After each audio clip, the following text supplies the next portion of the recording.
Cellphone ng estudyante hinablot ng lalaking sakay ng motorsiklo. Insidente na hulicam. Nakatutok si Joan Punsoy, exclusive.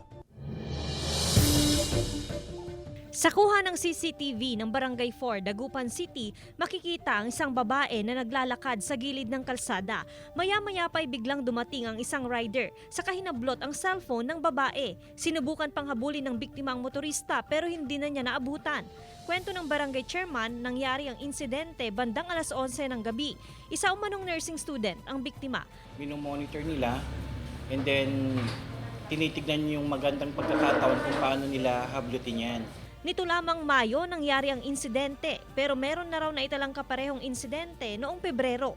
Nung una, mayroon tayong 14 years old nag-aabang ng sasakyan ng jeep going Bunuan.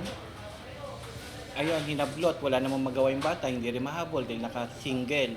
Iisa itong common factor ng mga biktima ng hablot. Sila yung mga nasa kalsada at nakalabas itong cellphone habang nagtitext.